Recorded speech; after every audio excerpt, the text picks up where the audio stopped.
নবম pay scale খুব সম্ভবত শেষ পর্যন্ত 2 ধাপেই কার্যকর হচ্ছে। মন্ত্রিপরিষদ সচিবের নেতৃত্বে সচিবালয়ে আজকে নবম পে স্কেল বাস্তবায়নের জন্য সচিব কমিটির একটি বৈঠক অনুষ্ঠিত হয়। সেই বৈঠক থেকে এ ধরনের কথা শোনা গিয়েছে এবং এর পাশাপাশি বিভিন্ন গ্রেডের মধ্যে বেতন বৈষম্য নিরসনের জন্য কাজ করা হচ্ছে এবং এই বিষয়গুলোকে অগ্রাধিকার ভিত্তিতে বিবেচনা করা হচ্ছে। এখন প্রশ্ন তাহলে পে স্কেল কবে নাগাদ কার্যকর হবে? আসসালামু আলাইকুম, যে যেখান থেকে আমাদের এই ভিডিও দেখছেন আমার পাঠঘরে আপনাদেরকে আরও একবার স্বাগতম। পে স্কেল নামা অর্থাৎ আমরা পে স্কেল নিয়ে আলোচনা করছি।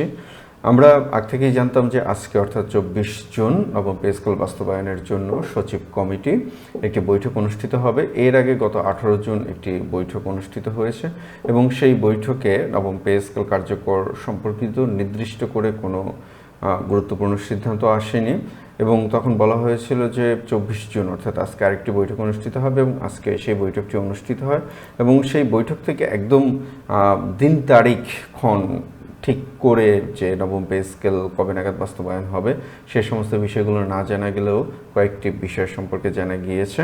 তো মূল আলোচনায় যাওয়ার আগে অনুরোধ করবো, যারা এখন পর্যন্ত আমাদের চ্যানেলটিকে সাবস্ক্রাইব করেনি অবশ্যই আমাদের চ্যানেলটিকে সাবস্ক্রাইব করে ফেলবেন এবং লাইক কমেন্ট শেয়ার করে আমাদের সাথেই থাকবেন। আমি এই ফাঁকে একটু বলে রাখি, গতকালকে খুব সম্ভবত গতকালকে একটি ভিডিওতে আমি 11 থেকে 20 এবং প্রথম থেকে নবম বলে ফেলেছিলাম, অর্থাৎ মাঝখানে দশম গ্রেডটা একটু ভুল হয়ে গিয়েছে। আমাদের একজন সম্মানিত ভিউয়ার সেটা ধরিয়ে দিয়েছেন, আমি স্বীকার করছি এটা আমার ভুল ছিল। আসলে ওইখানে আলোচনাটা হওয়ার কথা ছিল 1 থেকে নবম এবং দশম থেকে 20তম। তো যাই হোক, আমরা যেটা নিয়ে কথা বলছিলাম শুরু থেকে, আমরা 3 ধাপ শুনছিলাম, আমরা 2 ধাপ শুনছিলাম। কখনো কখনো আমরা যে আলোচনাটা যেটা করেছিলাম সেই আলোচনায় আমি সবসময় আমার পাঠঘর মানে আপনাদের পাঠঘর সবসময় আমরা আশাবাদী ছিলাম যে পে স্কেল ইনশাল্লাহ 2 ধাপে বাস্তবায়ন হবে এবং সচিব কমিটির বৈঠকে আজকে এই বিষয়টি নিয়ে কথা হয়েছে এবং ইনশাল্লাহ সচিব কমিটির মাননীয় সদস্যগণ এবং মাননীয় মন্ত্রিপরিষদ সচিব মহোদয় যেমনটা বলেছেন, শেষ পর্যন্ত হয়তোবা আমরা 2 ধাপেই পে স্কেল পাচ্ছি। তো এটা নিয়ে আমরা একটু কথা বলবো। এটা নিয়ে কথা বলার আগে আমরা একটু বিস্তারিত যে তথ্যগুলো আমরা পেয়েছি, আমি এই ফাঁকে একটু বলে রাখি, যেহেতু বৈঠকটি শেষ হয়েছে এখন পর্যন্ত বিস্তারিত তথ্য পাওয়া যায়নি। যতটুকু তথ্য আমরা সংগ্রহ করতে পেরেছি আমরা একটু সেগুলো আপনাদের সাথে ভাগাভাগি করে নেব। সচিবালয়ে অনুষ্ঠিত মন্ত্রিপরিষদ সচিব নাসিমুল গনির সভাপতিত্বে পে স্কেল সংক্রান্ত সবার গুরুত্বপূর্ণ সিদ্ধান্ত এবং আলোচনার সমূহ নিচে দেওয়া হলো। বাস্তবায়ন প্রক্রিয়া 3 ধাপের বদলে 2 ধাপ। কর্মকর্তা কর্মচারীদের দাবির মুখে পূর্বের 3 ধাপ বাস্তবায়নের সিদ্ধান্ত পরিবর্তন করে নতুন পে স্কেল মাত্র 2টি ধাপে এবং দ্রুততম সময়ে বাস্তবায়নের উপর জোর দেওয়া হয়েছে। আমি সবসময় বলেছি এই 3 ধাপে বাস্তবায়ন, আমার ভিডিওগুলো তো অন রেকর্ড আছে, আপনারা দেখে নিতে পারেন। যে আপনাদের মনে হতে পারে যে এই ভদ্রলোক মানে সুযোগ বুঝে মানে বানিয়ে বানিয়ে বলছে কিনা, আমি একদম শুরু থেকেই বলে এসেছি যখন ধাপের কথাগুলো উঠেছে যে 3 ধাপটা অর্থাৎ মূল বেসিকটাকে ভাগ করে দেওয়াতে এটা কখনোই বাস্তবসম্মত নয় এবং এর ফলে বিশাল বড় একটি জটিলতার উদ্ভব ঘটবে। এবং আজকেও আমাকে বেশ কয়েকজন মেসেজ করেছেন, আমাদের সম্মানিত একজন সিটিজেন, দুঃখিত আমি আপনার প্রশ্নের উত্তরটি সেইখানে আপনাকে ব্যক্তিগতভাবে দিতে পারিনি, যদি আপনি ভিডিওটি দেখে থাকেন আপনার উদ্দেশ্যেই বলা, যে আমরা ওই জটিলতার কথাই বলেছিলাম। যদি বেসিক 50% বৃদ্ধি করা হয় তাহলে একজন ব্যক্তি যদি এবছর জুনের পরে পিআরএলএ চান তাহলে তার পেনশন কিভাবে হিসেব করা হবে এবং আরেকজন ব্যক্তি যদি পরের অর্থ বছরে পিআরএলএ চান তাহলে তার পেনশন কিভাবে হিসেব করা হবে, সেই একটি জটিলতা তো আছে। এরপরে আবার বেতনের ধাপগুলোকে ঠিক করা, সব কিছু মিলিয়ে এটা একটি অবাস্তব প্রক্রিয়া ছিল। ধন্যবাদ সরকারের উচ্চ পর্যায়ের যারা আছেন তারা এবং বিশেষ করে মাননীয় প্রধানমন্ত্রী মহোদয়কে শেষ পর্যন্ত একটি গঠনমূলক সিদ্ধান্তে আসা গেল এবং একটি বাস্তবসম্মত সিদ্ধান্তে আসা গেল যে মূল বেতন বৃদ্ধিটা খুব সম্ভবত 1 ধাপেই হচ্ছে। নিম্ন গ্রেডকে অগ্রাধিকার, এই 60-40 ফর্মুলা মূল্যস্ফীতির মোকাবেলায় প্রথম ধাপে 10 থেকে 20 গ্রেডের কর্মচারীদের মূল বেতন বৃদ্ধি 60% কার্যকর করা হবে। অন্যদিকে প্রথম থেকে নবম গ্রেডের উচ্চপদস্থ কর্মকর্তাদের ক্ষেত্রে এটি 40% হবে।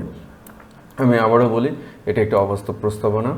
এই ধরনের প্রস্তাবনা মানে কোন জায়গা থেকে আসে বা এই ধরনের প্রস্তাবনা আসলে কী রকম বাস্তবতার নিরিখে এই ধরনের প্রস্তাবনাগুলো করা হয় এটা আমি ঠিক নিজেও বুঝি না। তবে এটাও ঠিক যে সরকারের দায়িত্বশীল কর্তৃপক্ষ বা কেউ এই ফর্মুলাটার কথা বলেননি, যে কোনোভাবেই হোক এই ফর্মুলাটা ফাঁস হয়ে গিয়েছে।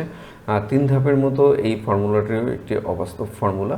তবে এটা ঠিক যে নিচের দিকের কর্মচারীরা যারা আছেন তাদের প্রতি গ্রেডে যে বেতনের পার্থক্য, সেটা মানে নিতান্তই দুঃখজনক পার্থক্য, অর্থাৎ 100 টাকা বা 200 টাকা পার্থক্য।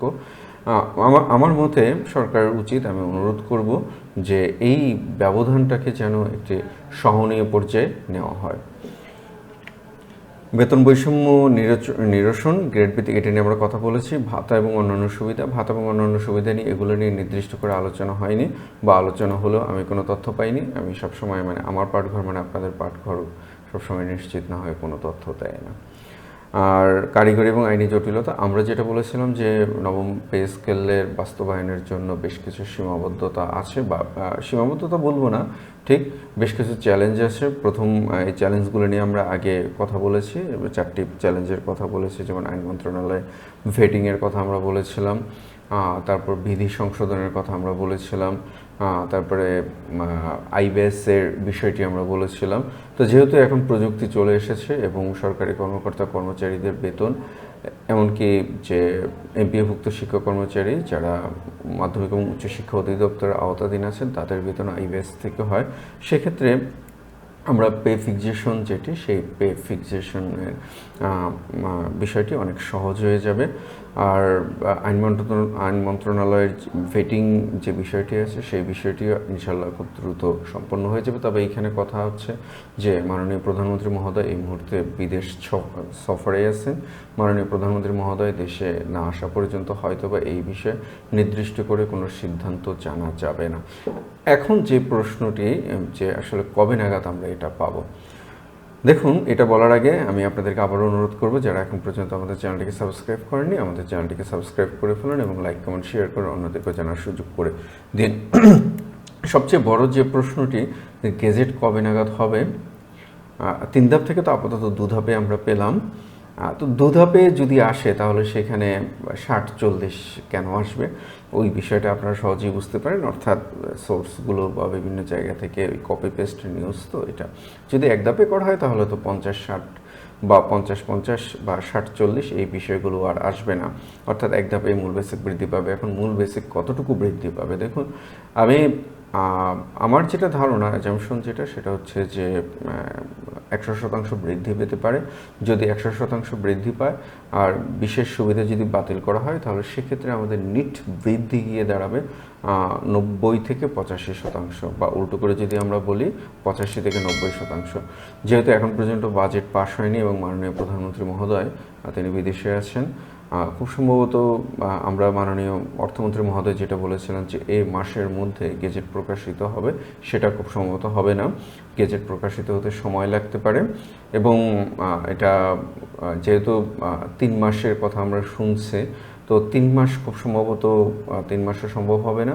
আমি মানে একটা ধারণার কথা বলছি, সেটা হতে পারে যে আমরা সেপ্টেম্বর বা অক্টোবরের দিকে আমরা মূল বেতন যে বৃদ্ধি সেটা কার্যকর হতে পারে। তবে এই ক্ষেত্রে কথা সেটা হলো যে 1 জুলাই থেকে, মানে ইতিমধ্যে যেহেতু এটা ঘোষণা করা হয়েছে, 1 জুলাই থেকে এটা অ্যারিয়ার বা বকেয়া হিসেবে পাওয়া যাবে।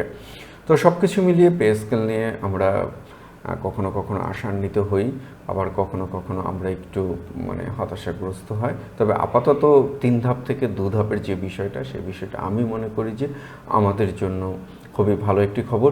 প্রিয় সহকর্মীরা এবং প্রিয় ভিউয়াররা যারা দেখছেন, আপনাদের কি মতামত, শেষ পর্যন্ত কি আমরা 2 ধাপেই পাবো কিনা এবং মূল বেতন বৃদ্ধি কত হতে পারে? গতকালকে আমি আপনাদেরকে একটু অনুরোধ করেছিলাম যে আপনারা অবশ্যই যখন কমেন্ট করবেন 2 ধাপের কথা বলে কমেন্ট করবেন, কারণ বৃহৎ জনমতের একটি ছাপ বা বৃহৎ জনমতের একটি চাপ আমি মনে করি যে দায়িত্বশীল কর্তৃপক্ষদের সিদ্ধান্ত পুনর্বিবেচনার জন্য একটি গুরুত্বপূর্ণ নিয়ামক হয়ে দাঁড়াবে। তো সব কিছু মিলিয়ে আমার পাঠঘর আপনাদের সাথে সেই শুরু থেকে ছিল এবং ভালো হোক মন্দ হোক সবসময় সব কিছু আপনাদের সাথে ভাগাভাগি করেছি। কখনো কখনো কিছু কিছু ধারণা বা কিছু কিছু বিষয় যেটা মানে আমরা চাইনি, কিন্তু তারপর আমি বলেছিলাম আমার জায়গা থেকে, শেষ পর্যন্ত সেটা হয়েছে। এমনকি সর্বশেষ আমি সবসময় বলেছিলাম যে খুব আশা নিয়ে বলেছিলাম যে 3 ধাপে খুব সম্ভবত হবে না, 2 ধাপে হবে। তো এই ভালো খবর নিয়ে আবারও দেখা হবে আপনাদের সাথে। ততক্ষণ পর্যন্ত ভালো থাকবেন, অবশ্যই কমেন্ট করবেন। আসসালামু আলাইকুম।